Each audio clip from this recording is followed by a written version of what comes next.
Your Creative Push, episode 323. What's the measure of success? I don't like it to be money. I don't even like it to be that I finished something. I like it to be that I showed up and put in time.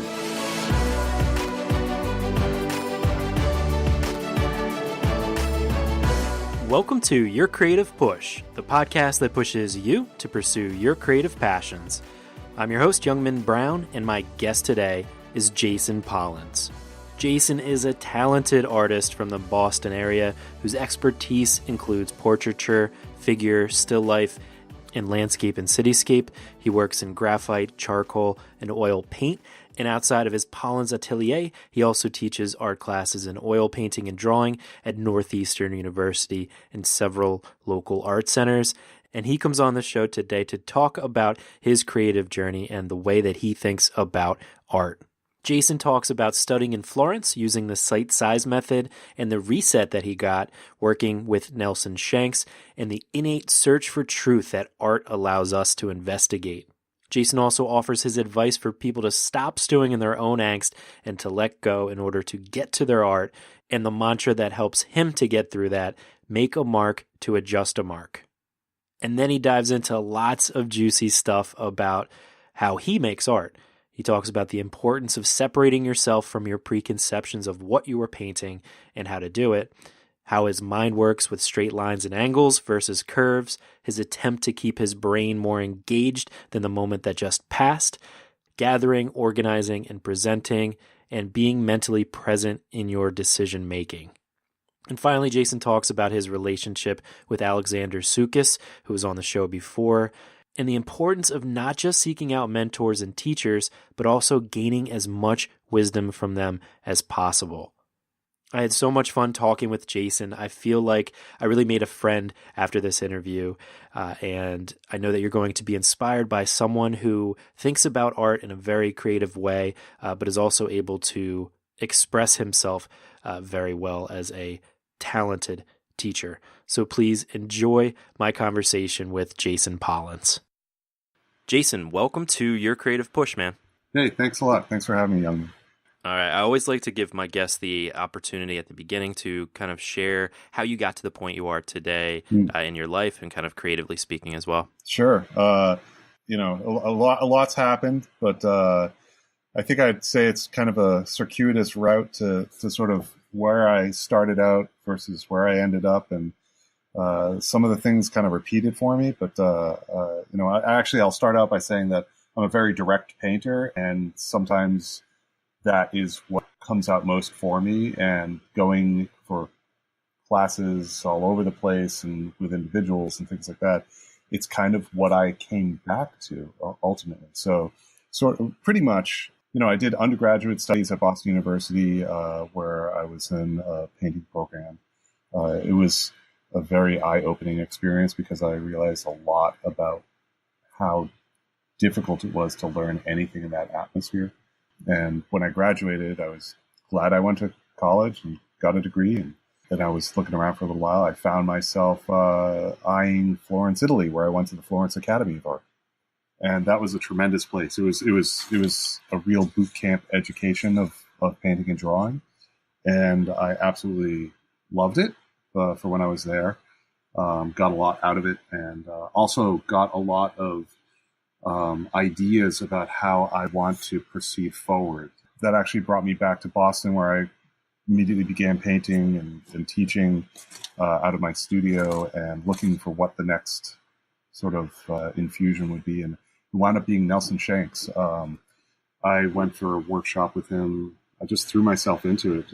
My attitude whenever I do most educational moments is to just sort of not go in thinking what I know and anything like that, but thinking what is this and how to engage in it in a very open way. And I did that. I was heavy in it. Like the second I walked through the doors at Studio Incaminati, I was just completely, there was no other thought in my mind except what I was being asked to do and how it could work and how to do it differently, how to do it better, to not get bogged down by anything that I felt I previously understood or knew. And Nelson, he kind of cracked the whip on me a lot. And it was a workshop. It was 3 or 4 weeks. It was great.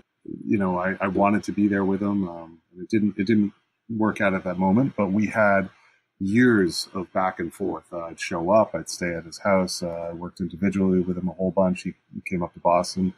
Just the experience alone was mind-bogglingly awesome. And so he was huge in my sort of education. I also have been really lucky to be to have a strong element of the Boston School mentality of painting, which is sort of people like Frank Benson and Tarbell and Ives Gamble as an individual that was still around and taught. These two great mentors of mine. One of them is Thomas Dunlay, and the other is Gary Hoffmann, and they're both still around, and I'm very close to both of them. Sadly, even though Nelson's not around, I remain very close to him too. So I've got these three pretty prominent people that have been really shaping a lot of my thoughts or helping me. And that's kind of where I've been. And throughout that time, I've always been teaching, trying to create and trying to make time for creating things, which is always difficult because it doesn't always pay the bills. So having to do other things is very significant. I've been an adjunct faculty at Northeastern University for over 10 years. I always kind of wanted it to move a little further up on the food chain, but I think that the sort of accredited educational system, I mean, we could get into it, but I don't think it's quite for me. And I've taught at dozens of different art centers and things like that, and just going here or there and doing demos left, right, and center. And yeah, that's kind of a lot of it. Right. And I wanted to go back to when you first show up at Studio Incaminati, and you said, sure, you wanted to like kind of mentally show up. You wanted to be there, doing exactly what you were told and learning as much as you can. What were some of the initial things that you realized that you needed to learn? Maybe something that a misconception that you had about your art making, sure, or some kind of things that you were maybe struggles to you that you didn't even realize were struggles. Yeah, I think I'll actually even take one step back and go back to the Florence Academy. I had a tremendous experience there, and they work in a site size method. And site size was a great fundamental building block for me, but I never looked at it as an end in itself, but a means to an end. And I think that just to put that bluntly, I think often site size can be seen as an end in itself. This works. I'm going to do it no matter what. And I find that for me, my creative process needs to be much more sort of flexible. It might be a good word to use, or open source, rather. So when I got to Nelson, and I'd been looking at Nelson since I was a teenager, pretty much. I'd been looking at his work. I don't know how I found it, but I was like, whoa, what is that? Wow, like, how do I do that? How do I get involved in that? And when I got there, he actually picked on me a lot for coming from a site size school. And he was definitely not into any of site size process. He was definitely much more of a comparative painter. Yeah, I think it was more of like a wake up call, and that's sort of that circuitous route idea that I was talking about, because I've always been a little bit more of just a hands-on immediate painter. Nelson kind of reawoke that sort of mentality. He brought that out in me almost immediately.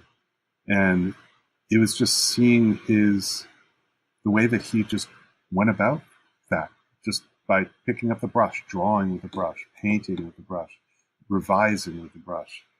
There was never a transfer of the preliminary sketch and, the idea of color study. Everyone has a different definition of color study, but I don't know. I think color study is a very different thing now that I know Nelson, now that I've been through that experience. And now that color is very different than what I thought it was. It's just, painting is a very different chemistry in my own mind. I really think that had I not taken that time and discovered that. I don't think I might not have kept painting. He was a very, very powerful person to me in that way. So, that I think that really struck home for me about what he represents or could represent. There's a lot of in all the time that I got to spend time with him, whether it be down there or in Philadelphia and Boston a couple times. He's a little mercurial of a character. He observes a lot, and he has a lot to say, but I think he was mainly a huge observer of the goings-on around him. How does he interpret that in his painting? Well, then looking at that, like kind of through that lens, do you almost regret going to Florence, or what's your kind of opinion? Mm-hmm. I don't regret it at all. I met some pretty wonderful people there. The instructors were tremendous people. It was really a formative moment that I think prepared me to move forward. And I needed something that was very significant and different from what the educational system at Boston University presented me. If I had known about the Florence Academy before I knew about Boston University, I probably would have skipped Boston University and gone right to the Florence Academy. Absolutely. Right. It's almost a no-brainer. I think that the Florence Academy offered me the first real serious look beyond the curtain about what the world of art and picture making could be. And I needed that. A lot. So, that really got my brain going, got my heart beating a lot faster, and just kept moving forward. And what did it do for your worldview as well? And like just the idea of traveling. What would you say to anybody listening that maybe hasn't seen the world or seen the world as much as they strive to? That's a tough question. I might say that if you can travel, do it, and more than that, learn as many languages as you can. It's traveling is great to see things, but communication and how you communicate, in the manner in which you communicate, whether it be sign language or braille or spoken word, whatever, French, German, Italian, Swahili, you name it, Russian, go down the list. How many languages are there on the thing? A lot.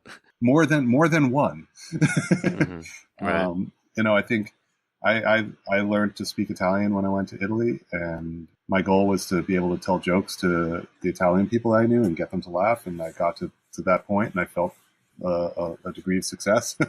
And I've lost a lot of that because now I'm in Boston, Massachusetts, or Somerville, and I don't have a lot of Italian speakers to sit down with. To practice. Yeah. I mean, but when I hear it, I understand it, and I know what's going on completely, which is great. It's great. And visual arts, what we do as painters and draftspersons, and it's a visual language. It's not the same as how we're speaking to each other, but it is a language nonetheless. And there isn't a specific order of operations to which you have to commit these images to canvas or paper, but there are better or worse ways to describe them. And when you start figuring that out, you start having a very different conversation with yourself. And I think that that's what these opportunities with education at the Florence Academy, with Nelson Shanks, and certainly with Tom Dunlay, and certainly with Gary Hoffmann, all of it. I mean, it is just, it's a conversation that I don't think I'll ever figure out wholly, but I will always endeavor to understand better. And that's something that really matters to me. I think when it comes down to it, what I'm trying to describe is that sort of this innate search for truth, something that's not just about my ego or id or what have you. It's something that is outside of me that I want to understand better. And by investigating that, that's a whole moment of delving into that level of comprehension. I think most people, when they look at some artist of the past in particular that they find very significant and important. They probably are seeing an element of soothsaying in that painting or drawing or sculpture or poem, or there's something greater than that individual that's being described. And if anything, I want to at least attempt to reach out to that place. So these educational moments, I think, really started to awaken that in me and show me that it's not about your skill set, it's about how you use it. That was a very important thing for me, and quite literally still is. Right. And I think that's like the role of art. And it's like this gift that everybody has, like to be able to think in an imaginative way, to communicate with others in ways that maybe words can't quite describe. Right. To be able to figure out what we're all doing here, what this great mystery is that we're doing here, why we're here, and to try to answer those questions that probably will never quite be answered. And I think that's something that holds a lot of people back, because to attempt to do that seems like that imposter idea. Like, who am I to try to scratch the surface of these questions? Like, who am I to put myself out there in that way, or figure out what we're all meant to be doing? Yeah. Would you have any advice for anybody that stews in that kind of angst a little bit too much, instead of letting the mind go and and just getting to it? Yeah, I mean, I really agree with what you're talking about, and how when you stew in that angst, I think you're stewing in your own your own shortcomings of not knowing how to express yourself better. And really, my journey so far has shown me that the better I sort of understand what's being asked of me to create that image of sorts, whatever's being asked of me, if I am willing and stay open to the opportunity in the process, and I try to be patient with myself, I try not to go too quickly, I will discover more about that place I'm at right here, right now, that I can better describe what's going on. When I teach, this is actually good, because I think you're getting into the idea of what I teach or how I teach, or things like that. My biggest go-to sort of mantra that I need a trademark. It's mine and all mine. Ha ha ha. No. but it's make a mark to adjust a mark. And I think I woke up one night and smacked my head, fell on my face, and sat up and said, "Make a mark to adjust a mark," or something. Something weird. There it was. I find that it just it solves all the issues for me when I talk about that. If you're thinking about doing something and you're wondering, what's my first mark going to be, or how do I do this? Well, there is no first mark except to make it. And when you make something, when you put that charcoal to paper, when you put that brush to canvas, when you put that, wooden knife to, clay or what have you, you have just put something down that can now literally be considered and adjusted. And you have to do that over and over and over.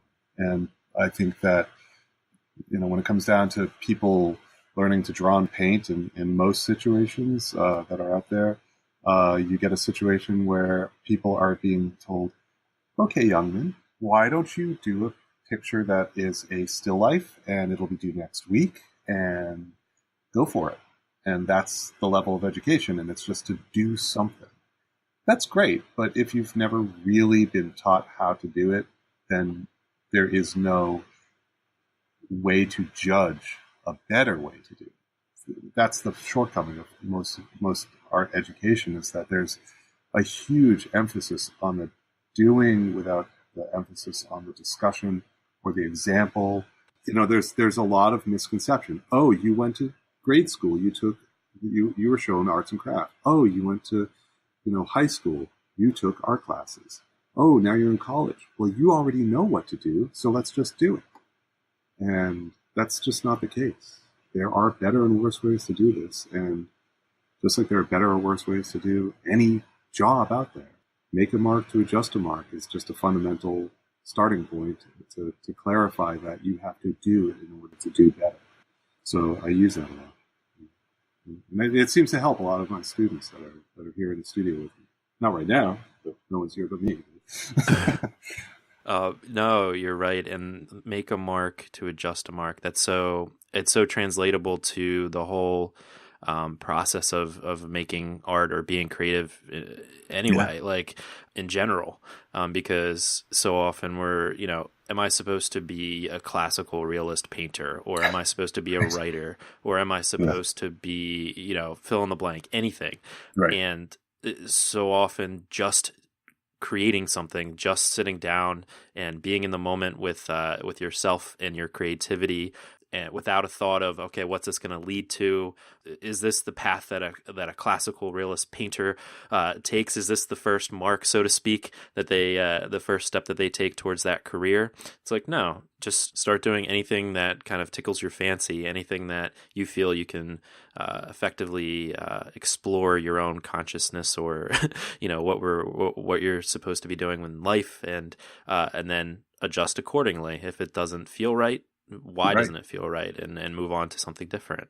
There doesn't have to be that pressure into taking the exact right path to where you end up being. Like you said in the beginning, it was a circuitous path for you, and so many guests that I've spoken to, it always seems to you come back to your origins, and you just went on this little bit of a journey of exploration in order to find out where you're supposed to be.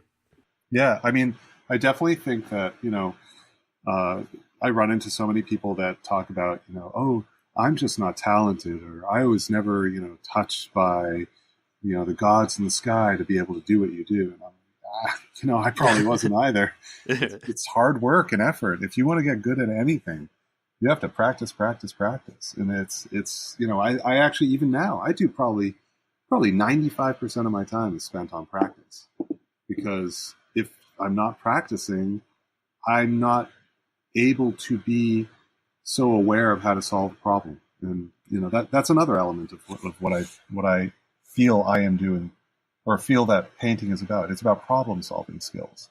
It's about just being able to look at something, take it apart, put it back together, get it to work again, or how do you compose a visual poem? I mean, it's the interpretation, and so how do you look at something out in reality? I find reality has all the things that I need to work with, and how do I not take a photo of that to represent what I mean, but how do I understand what I'm seeing through my lens and give you back what I'm seeing and why I feel it's significant? That takes a lot of problem solving skills and a lot of practice, and people don't practice enough. They really don't. We get pushed ahead to just sort of create masterpieces. I almost don't care about creating a masterpiece. I don't even know if I create art. I just have an idea and I want to develop it, figure it out. And if it works, it works. And if it doesn't, it's like an evolutionary dead end of art right there. Okay, put it aside. What did I learn? Move forward. Do something else. That's such a healthy mindset. It's a hard one to get to, though, but it's so healthy think of it that way, and to not have your head in it too much, and to be thinking of where it's going. I mean, really, that right there is the whole thesis of this podcast, is trying to push past that, and just to create stuff, just to practice, just to be in it, and not be thinking about that this needs to be a masterpiece, or I need to be making a living from this, in the next 5, 10, 20, 50 years. Right. It's just enjoying that time with the art and trying to get better at whatever your art form is.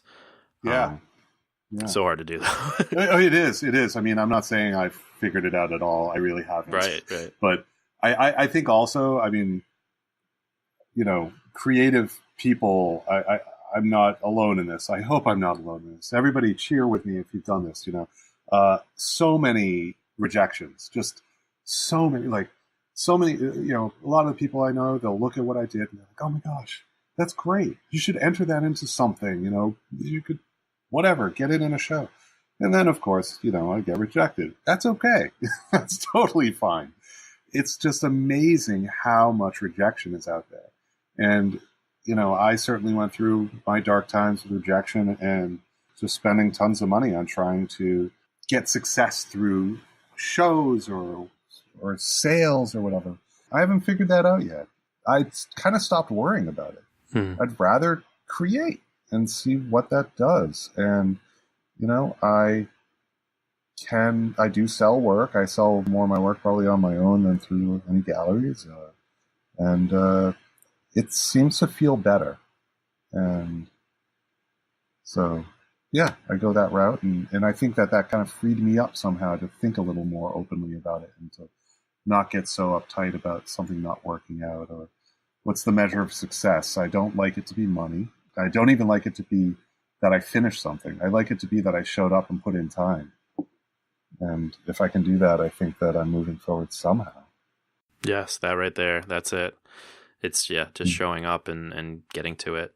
I do think that like in this podcast, we do talk about, promoting yourself and making sure that people know that your art is for sale and stuff like that. Right. But I also think it's like a really important mindset to have, or at least I like to think of it this way, that like you won't be discovered until you're dead. 100 years from now or 200 years from now, that's when like people will start to notice your work.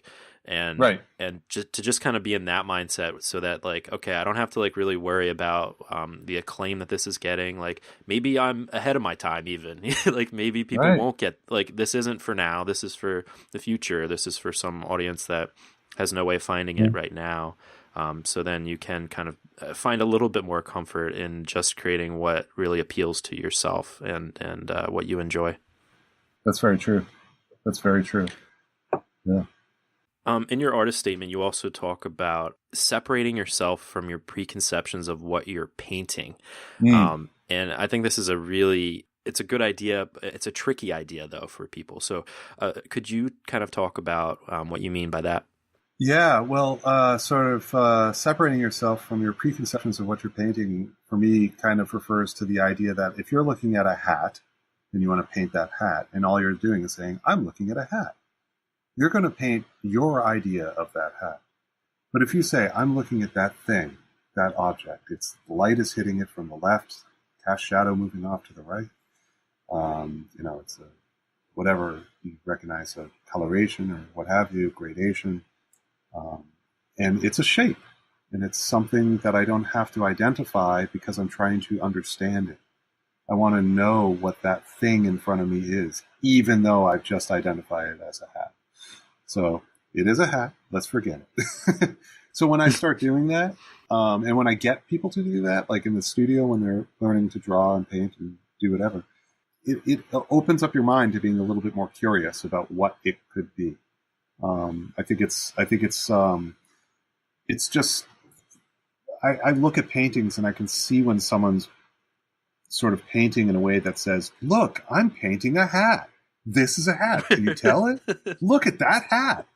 Or you're looking at what they painted and it's kind of saying, I'm trying to give you a feeling for what this might be like to experience. And we can decide what this is, but we don't have to do that now. And I think that's such a huge difference, And it happens. I mean, when people start doing it, I mean, that's definitely something that I figured out from just over-describing things again and again and again. So it really is something that is another near and dear, got a life lesson, I mean, even just in any situation, I mean, you and I could go on to become wonderful friends and companions in life, but right now doesn't have to define that moment. So, I can't be like, Youngman is the most important person in my life, Well, thank you for saying that. Well, I mean, I mean it, but, we don't want anyone else to know that yet. Okay. All right. But, secret best friends. Yeah, exactly. What would that be? Yeah. S SBFF. SBFF, yeah. It's a new one. I like it. Yeah, but I mean, just sticking with that for a moment. I mean, I think it also comes back to that idea, well, of like make a mark to adjust a mark, because you have to. Again, you have to take a chance with something. But if you've already decided what it is, why are you bothering? It becomes like kind of a waste of time. Right. Yeah, and I'm going to do a terrible job of articulating this next point, Sure. but it has, like, the brain's such a powerful thing, and it just allocates its resources so well that it knows what a hat is. So it's like, okay, that's a hat, move on. Like, I've seen this before, move on. It's the same with writing or reading. If you're a writer and you read, like, you can never read the same way again, because you're always kind of really trying to see how the author put these words together in the sentence, as opposed to your brain just kind of rolling through the words. I've seen these words, I've seen this series of words, I know what they're saying. Right. But it's such a powerful thing to be able to kind of hack that and to stop your brain from doing that, and to really look at it from a different lens. And I think that does really open things up, especially, I'm sure, for visual artists. Like, I'm sure that's a breakthrough moment when your students can kind of get past that and realize, okay, I need to look at this in a different way, like for the first time, like a baby or like an alien. Discovering. I mean, I'll even go on that. And actually, you said that very well, so you didn't mess it up, by the way. All right. Okay. Thanks. SBFF, right? Yes. But like, I mean, when I teach people to draw, I teach them to draw with straight lines and angles. I have them avoid curves. And what I've noticed, and this is just me experimenting with me, and I'm hoping my brain isn't too abnormal, but when I draw a curve, because I see some kind of curve somewhere, I can almost feel my brain say, good enough, done, see you later, take care, Jason. We're going to go do something else. We're going to think about, I don't know what, but we don't care about that curve. But when I describe it with straight lines and angles, internally, my brain, my sense of self, we're both sort of like, do it again. What is that? There's something different. What is it? Like, figure that thing out. It's a little puzzle. And it's just one little curve. And then you look at what you're drawing, a human figure, a landscape, the world, whatever. And it's like, wow, there's a lot more curves to figure out. And if I did them all with curves, I would probably be done in 5 seconds, and it would look just totally crappy. I think that anything that I do, I try and do in a way that tries to keep my brain more engaged than the moment that just passed. And if I can do that every now and then, I can sort of find a lifeline for that thing I'm trying to work on, that description of something, delve it deeper. A lot of people describe, like it's a camera lens coming into focus, and that makes sense. So it's going to be more low resolution at the beginning and softer or fuzzier maybe, or something of the sort. And then as you discover more, it's going to come into focus more. But that doesn't mean it should be like sharp and like edgy. There's it's not that direct a translation, but I think that it's the whole discovery process is just enormous. Oh, it just reminded me of something else. Can I keep going for a second on this? Absolutely, yeah. All right. So I definitely think about science a lot, and I am no scientist. But there is definitely a correlation between art and science. I mean, Harold Speed's book, The Practice and Science of Drawing, there is a reason why the word science is there, because it's scientific process in a way. Yeah, I think of it as theory and proof a lot, and there is an element of when I'm working that I am theorizing and proving. And then when I find the place where the proof falls apart, I start to re-theorize that moment again, that place in that drawing or painting that I'm working on. And as I move forward, it's like where the theory works is the sort of not really where it's finished, but where it's functioning. And then where the theory falls apart, then that's where I have to be more critical and understand it better. Maybe it's at the beginning stage, a middle stage, or a late stage of developing something, but wherever it is, it needs to be addressed for what works and what doesn't. And on that note, also, I look at it, I explain to people, like, human beings really do three things really well. We gather, organize, and present. And it's usually just about information. Everything seems to be information. So we gather information, we organize information, and then we present information. And it's in the gathering and organizing, especially, I think, everywhere. But I've noticed it just because I'm a painter, especially in the process of painting and drawing, there is a huge abundance of time, effort, and energy put into gathering and organizing, and gathering again and reorganizing. And it's like writing a paper and revising it and changing the paragraphs or the verbiage or the nouns or the placement of things, or finding synonyms, or finding, antonyms, or find, anything to make it work better, anything to make it translate better. And the presentation part, and that could be the accolade, or just like, here's your cake, happy birthday, or yay, it's time to go for a walk, whatever. But the gathering and organizing is it's huge. It's just such a huge idea. So, yeah, I mean, I guess this is another circuitous route back to what would I tell that person that's angsty and stuff that. Relax, dude. You don't need to figure it out right now. Right.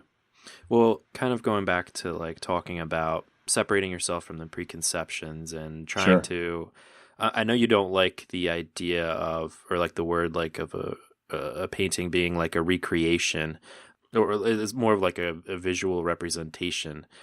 Yeah. So when you're gathering that information and organizing it, where, at what point are you putting yourself into it? Like, or at what point are you coupling that visual representation with the idea or metaphor or something that's from your own voice, if that makes sense? Right away. I mean, even before I even do anything, it's just got to be there. You have to be present. You have to be a part of that process from the very beginning to the very end. You remain a process when you're done. You did it. You did that thing. You know what you were doing. Did you accomplish what you wanted? It's huge. Yeah, you have to be present. There's never a time to like have your brain shut off. It's got to be, we aren't in control of every single mark we make. We're not in control of the meaning of every mark, but we have to be in control of putting down a mark. We have to be in control of putting together those marks. We have to be in control of understanding that for ourselves. So, I mean, if I did something and I was like, I don't know what it means, well, that's okay. But if I put something down and I go, I don't have a clue why I put that down, well, that's a little bit more problematic, because what did I do? Close my eyes and do it? Did I turn around 3 times, click my heels, and, there's no place like home, and all of a sudden I just made a random mark? I mean, I think, oh man, you gotta be in it. And it's not even in it to win it. Forget about stuff like that. It's about just being in it. I mean, a start of something should be like a frenzied,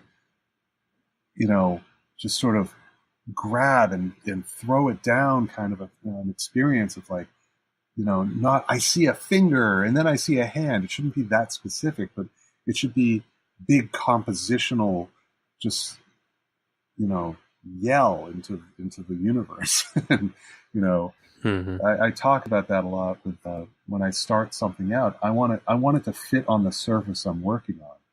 I want it to be, exist as a big idea first. I want it to not be all the little minutia, nitty-gritty little bits and pieces. I want it to be a powerfully large, complex but not too complex, kind of an idea. Something that really just drives that point home of how I can just grab some info and just arrange it immediately. Boom, and it's so important. I wanted to talk about also and ask you, because you mentioned this at the top of the show, not having time because not everything you do pays the bills. Sure. I was wondering if you could kind of talk about your artist mindset when it comes to, even though you don't want to think about that stuff while you're creating art, what is your mindset in terms of being able to feed yourself? Honestly, so how do I make ends meet? I mean, mainly my main source of income is through teaching. I get to have a little bit of support through the sale of my work, and then I do other things too. I do construction sometimes, where I'm working with this one fellow that's a good friend of mine. It's actually one of Tom Dunlay's sons, Jim. He's been very generous and kind to bring me on board, and it's a great experience to build stuff. It's important. It's good. It's a good way to earn money. It's labor. I actually love doing heavy labor. I don't know. It just feels good to move my body and things like that. I actually got into movie set design, not design, but building. Cool. So I'm a scenic artist from time to time, and that's tremendous. I keep the teaching stuff going, and it's great. It's great, and that it's exciting. I mean, I love movies. I'm addicted to movies. So I watch movies. Yeah, I love them too. Yeah, I mean, I'll waste the entire week just watching movie after movie after movie. And sometimes I just gotta I don't know, just give up on the movies and figure out how to paint again. But it's just so fun to look at how something was made and then figure out, like, someone's saying, hey, we got to do this. And I'm like, okay, well, let's do that. and I'm still kind of new to that world, but I see how my skill set of problem solving, problem solving isn't about painting, it's about problem solving. So I see how I become a better problem solver, and that feels really good to me. So yeah, I'll get a job at Dunkin' Donuts if I have to. I'll do anything I need to pay the bills. And teaching, I mean, teaching is so important to me that I could never imagine not doing that. And even that's hard to earn money at. I'm a one-man operation in my studio, and I have no interest in gouging anyone, and I try to keep it at a good cost value for people, because I just know so many people out there are in much worse places than I am, and I want anyone to come through my door and feel welcome, and I'm willing to talk to people and figure it out. And I can't imagine not being respectful to anyone else, because the only thing I can imagine is that I feel very blessed to be here right now. And I don't know if I'll be able to keep doing that, but I'm going to keep doing it as long as I possibly can. It's a big deal. Right. And teaching is a big deal. And actually, you taught Alec Soukous, who was on the show in episode 299. And I know you guys are still friends. Well, you're not SBFFs. You're public friends. Right. Right. We're public BFFs. We'll get to there. We'll get to there, young man. Don't worry. One day. Maybe in the next interview. Right. Exactly. No, just kidding. But in Alex's words, learning from you was really what set him off to his path into classical education and really a vocation in traditional painting. So what has it been like? And I guess we can use him as a case study, because I'm sure there's plenty of your students that have gone on to great success. What is it like being able to kind of watch his progress and to see where he has gone? Well, yeah, I mean, off the bat, I got to say that I absolutely love that man. He's been a tremendous friend, a tremendous supporter of me doing what I do, and I back at him. I mean, I cannot say enough amazing things about him. He's such a great guy.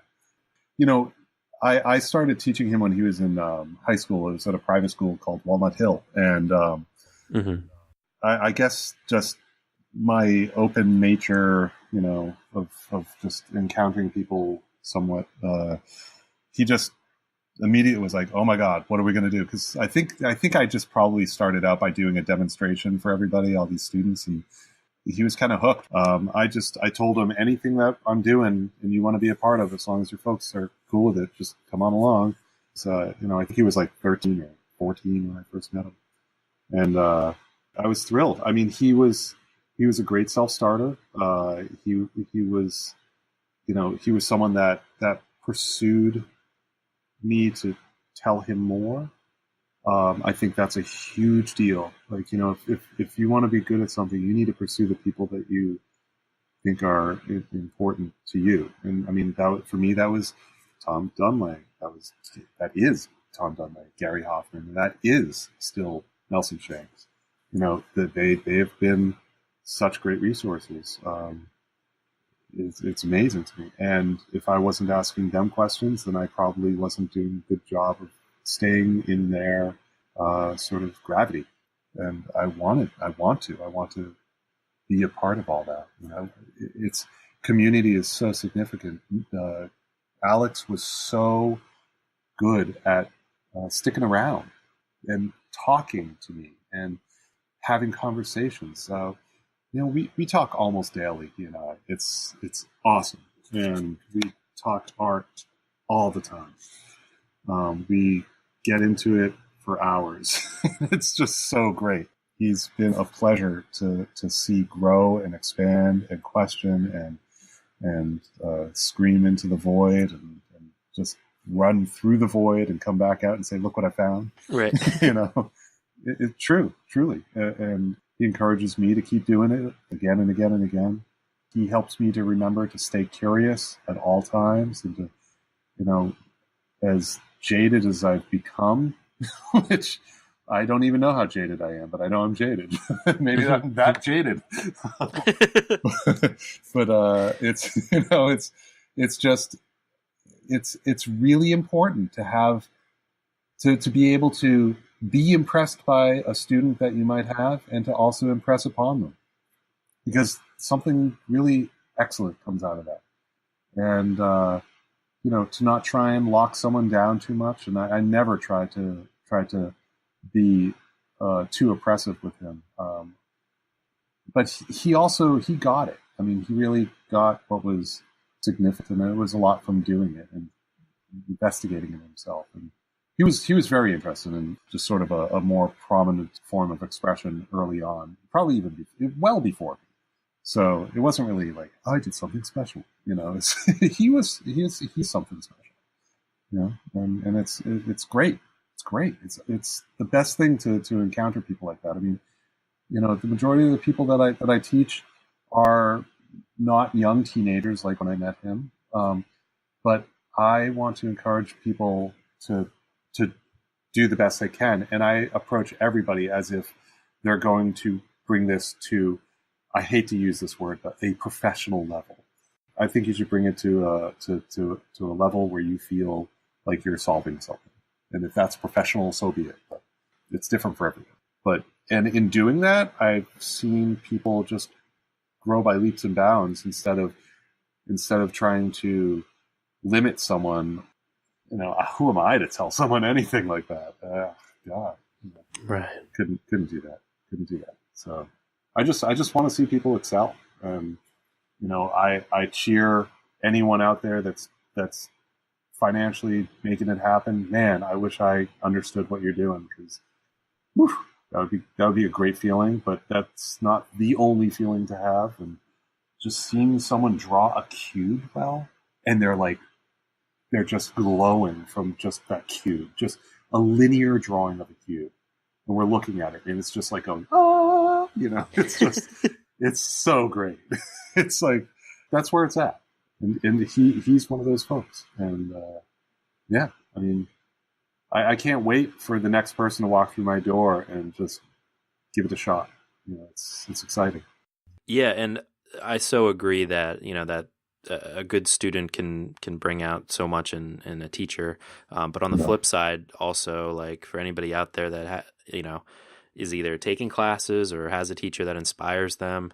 Like you said, to not be afraid to explore further, to not be afraid to really question, and think that the professor, teacher, whoever, if your friend, whoever it is, like that they don't have the time for you because they're at a different level, that they can get so much out of you and your questions, and your questions can make them rethink things too, and it can lead to friendships as well.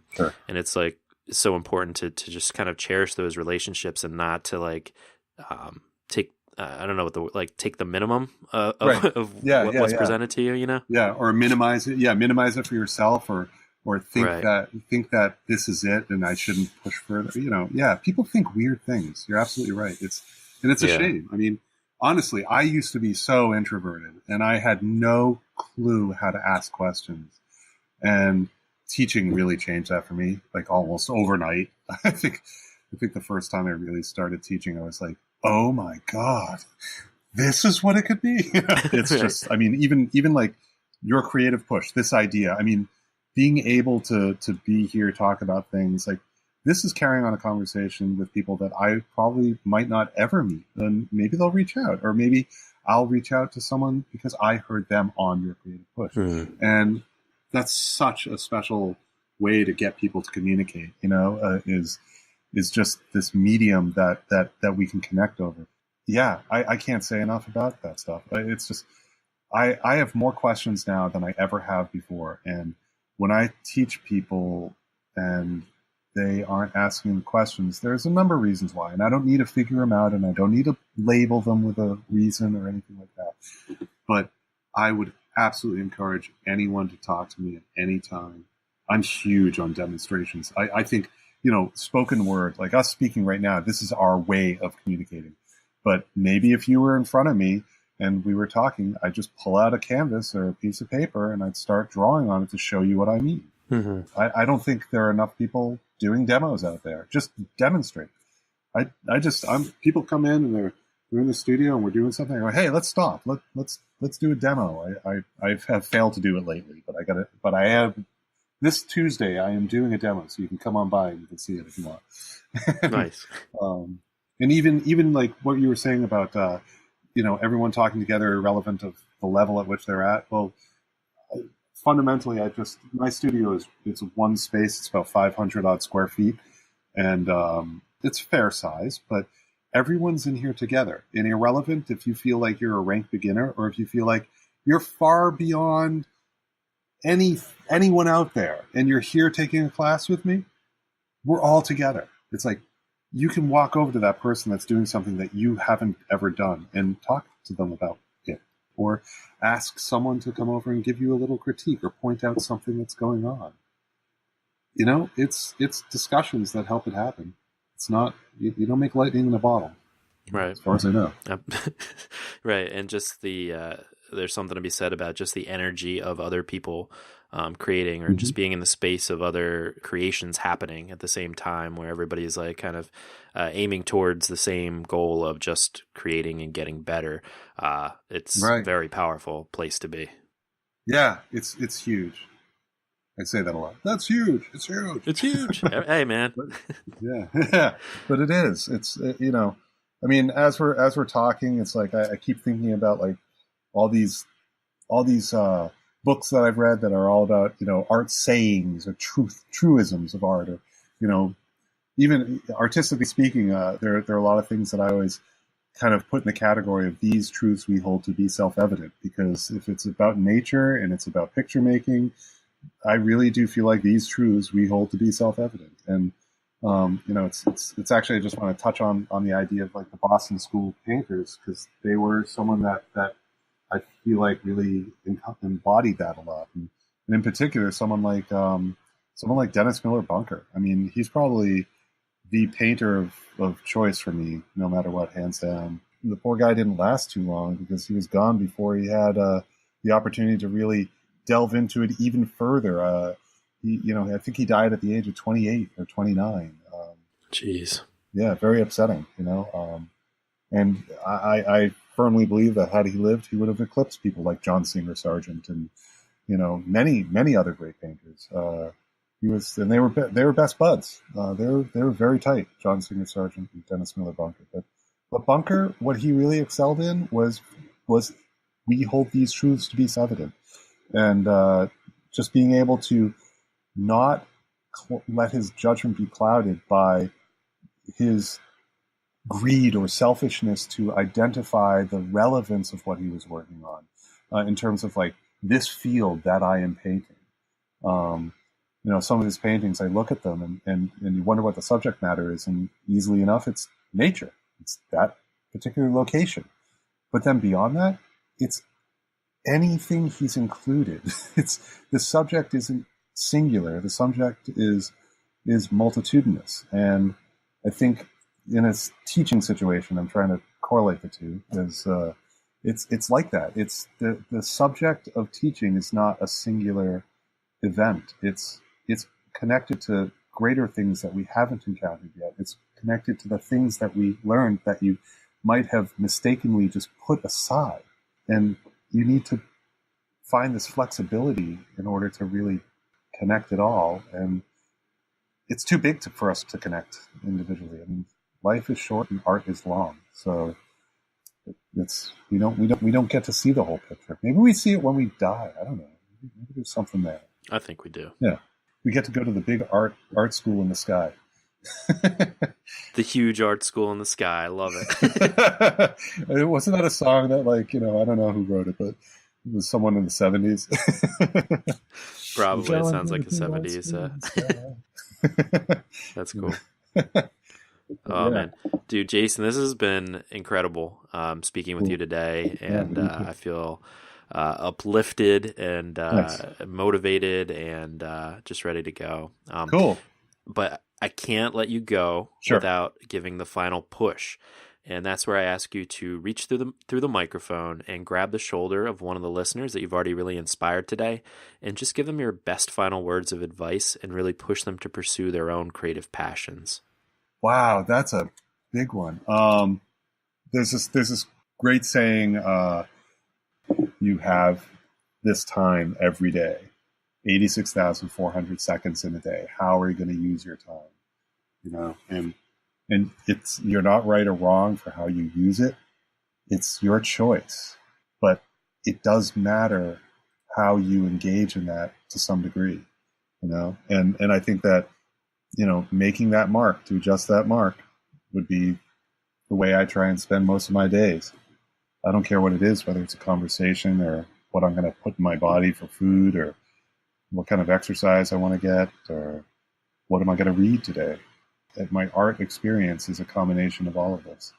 So I would say to anyone something very similar to that, which would be, get involved, dig deep. Don't worry about the outcome. Worry about how you're going to get there.